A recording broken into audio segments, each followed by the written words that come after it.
ಜೈ ಭಾರತ್, ವಂದೇ ಮಾತರಂ. ಒಂದು ರಾಷ್ಟ್ರ ಶಕ್ತಿಶಾಲಿಯಾಗಬೇಕಾದರೆ ಪ್ರತಿಯೊಂದು ವಿಭಾಗದಲ್ಲೂ ಕೂಡ ಬಲಶಾಲಿಯಾಗಬೇಕು. ಮುಖ್ಯವಾಗಿ ರಕ್ಷಣಾ, ಆರ್ಥಿಕ ಹಾಗೂ ತಂತ್ರಜ್ಞಾನ. ಅಮೆರಿಕ ಹಾಗೂ ಚೀನಾ ರಾಷ್ಟ್ರ ಬಳಿ ಈ ಮೂರು ಕೂಡ ಇದೆ. ಅಮೆರಿಕದಂತಹ ಈ ಚಾಟ್ ಜಿಪಿಟಿ, ಜೆಮಿನಿ, ಇದರ ಪರ್ಯಾಯವಾಗಿ ಚೀನಾ ಡೀಪ್ ಸೀಕ್ ಅನ್ನು ಪರಿಚಯಿಸಿದೆ. ಈ ಆರ್ಟಿಫಿಷಿಯಲ್ ಇಂಟೆಲಿಜೆನ್ಸ್ನ ಮಹತ್ವ ಪ್ರತಿಯೊಂದು ರಾಷ್ಟ್ರಕ್ಕೂ ಕೂಡ ಗೊತ್ತು. ಅದನ್ನು ರಚಿಸಬೇಕಾದರೂ ಕೂಡ ಅಷ್ಟೇ ಶ್ರಮ ವಹಿಸಬೇಕು. ಭಾರತದ IT ಮಿನಿಸ್ಟರ್ ಒಂದು ಸಭೆಯಲ್ಲಿ ಒಂದು ಹೇಳಿಕೆಯನ್ನು ನೀಡುತ್ತಾರೆ. ಪ್ರಪಂಚನಾದ್ಯಂತ ಈ AI ರೇಸ್ ಶುರುವಾಗಿದೆ, ಭಾರತವು ಕೂಡ ಈ ರೇಸಲ್ಲಿ ಪಾಲ್ಗೊಳ್ಳಲಿದೆ ಅಂತ. ಈ ಆರ್ಟಿಫಿಷಿಯಲ್ ಇಂಟೆಲಿಜೆನ್ಸಿಂದ ತುಂಬ ಉಪಯೋಗವೂ ಇದೆ. ಯಾವ ರಾಷ್ಟ್ರದ ಬಳಿ ಇಂಥ ಟೆಕ್ನಾಲಜಿ ಇದೆಯೋ ಆ ರಾಷ್ಟ್ರವನ್ನು ಸ್ವಲ್ಪ ಎತ್ತರದಲ್ಲಿ ಈ ಪ್ರಪಂಚ ನೋಡುತ್ತೆ. ಇನ್ನು ಭಾರತದ IT ಮಿನಿಸ್ಟರ್ ಈ ವಿಚಾರದ ಬಗ್ಗೆ ಒಂದು ಭರವಸೆಯ ಮಾತನಾಡಿದ್ದಾರೆ. ಭಾರತವು ಮುಂಬರುವ ದಿನಗಳಲ್ಲಿ ಆದಷ್ಟು ಬೇಗ ಈ AI ತಂತ್ರಜ್ಞಾನದಲ್ಲಿ ಉನ್ನತವಾದ ಸ್ಥಾನಮಾನ ಗಳಿಸಲಿದೆ ಹಾಗೂ ಈ AI ತಂತ್ರಜ್ಞಾನವನ್ನು, ಈ ಆರ್ಟಿಫಿಷಿಯಲ್ ಇಂಟೆಲಿಜೆನ್ಸನ್ನು ನಾವು ಕೂಡ ತಯಾರಿಸುತ್ತೇವೆ ಅಂತ ಹೇಳಿದರು. ಈ ಪ್ರತಿಯೊಂದು ರಾಷ್ಟ್ರವು ಈ AI ಹಿಂದೆ ಯಾಕೆ ಬಿದ್ದಿದೆ, ಅದರಿಂದಾಗುವ ಲಾಭಗಳಾದರೂ ಏನು, ಇದರಿಂದಾಗಿ ತುಂಬ ಅನುಕೂಲವಾಗಲಿದೆ. ಈ ಹೇಳುವ ವಿಚಾರವು ಕೂಡ ತುಂಬ ನಿಖರವಾಗಿರುತ್ತದೆ ಹಾಗೂ ಯಾರ ಪರವಾಗಲಿ ಅಥವಾ ಯಾರ ವಿರುದ್ಧವಾಗಲಿ ಹೇಳಿಕೆಯನ್ನು ನೀಡಲ್ಲ. ಇದ್ದದ್ದನ್ನು ಇದ್ದದ್ದಾಗಿ ಹೇಳುತ್ತೆ.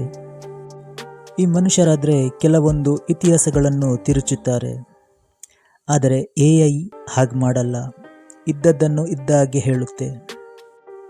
ಇನ್ನು 200 ವರ್ಷದ ನಂತರ ಈ ಪ್ರಪಂಚ ಹೇಗಿರಲಿದೆ ಅಂತ ಕೇಳಿದ್ರೂ ಕೂಡ ಅದಕ್ಕೂ ಉತ್ತರ ಕೊಡುತ್ತೆ. ನೀವು ಯಾವುದೇ ಸಂಬಂಧಪಟ್ಟ ವಿಚಾರದಲ್ಲೂ ಕೂಡ ಅದರಲ್ಲಿ ಕ್ವಶನ್ ಕೇಳಿದರೆ ಅದಕ್ಕೂ ಕೂಡ ಉತ್ತರ ಹೇಳುತ್ತೆ. ಯಾವುದೇ ಬೀಜಗಣಿತ ಲೆಕ್ಕವಿರ್ಬೋದು, ಯಾವುದೇ ಒಂದು ಕ್ವಶನ್ಗೆ ಆನ್ಸರ್ ಕೂಡ ಕರೆಕ್ಟಾಗಿ ಹೇಳುತ್ತೆ. ನೀವೊಂದು ಸಂದರ್ಭವನ್ನು ಹೇಳಿದರೆ ಸಾಕು, ಅದಕ್ಕೆ ತಕ್ಕಂಥ ಚಿತ್ರವನ್ನು ಕೂಡ ರಚಿಸಿಕೊಡುತ್ತೆ. ಹೀಗೆ ಹೇಳ್ತಾ ಹೋದರೆ ತುಂಬವಿದೆ. ಇನ್ನು ರಾಷ್ಟ್ರಕ್ಕೇನು ಲಾಭ ಅಂತ ನೋಡೋದಾದರೆ, ಈ ಆರ್ಟಿಫಿಷಿಯಲ್ ಇಂಟೆಲಿಜೆನ್ಸ್ ಕೂಡ ಒಂದು ಉತ್ತಮವಾದ ಸಲಹೆಯನ್ನೇ ಕೊಡುತ್ತೆ.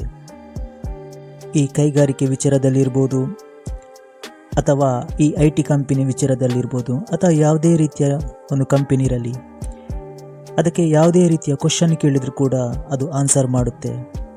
ನೀವು ಕಂಪನಿಯನ್ನು ಹೇಗೆ ಉದ್ಧಾರ ಮಾಡ್ಬೋದು ಅಂತ ಕ್ವಶನ್ ಕೇಳಿದರೂ ಕೂಡ ಅದಕ್ಕೂ ಆನ್ಸರ್ ಮಾಡುತ್ತೆ. ಇನ್ನು ಕೆಲವು ಕಡೆ ಈ ಆಫೀಸ್ ಕಂಪನಿಗಳಲ್ಲಿ ಕೂಡ ಈ ಜನರ ಬದಲಾಗಿ ಈ AIಯನ್ನು ನೇಮಿಸಿದ್ದಾರೆ. ಯಾಕಂದರೆ ಅದಕ್ಕೆ ಸಂಬಳ ಕೊಡಬೇಕಾಗಿಲ್ಲ, ಇನ್ನಿತರ ಖರ್ಚು ವೆಚ್ಚಗಳು ಇಲ್ಲ. ಅದು 24 ಗಂಟೆ ಕೂಡ ಕೆಲಸ ಮಾಡುತ್ತೆ. ನೀವು ಯಾವ ಟೈಮಲ್ಲೂ ಬೇಕಾದರೂ ಅದು ರೆಡಿಯಾಗಿರುತ್ತೆ. ಹೀಗೆ ಹೇಳುತ್ತಾ ಹೋದರೆ ಅದರಲ್ಲಿ ತುಂಬ ಅನುಕೂಲವಿದೆ, ಅದೇ ರೀತಿ ಅನಾನುಕೂಲ ಕೂಡಗಳು ಇವೆ.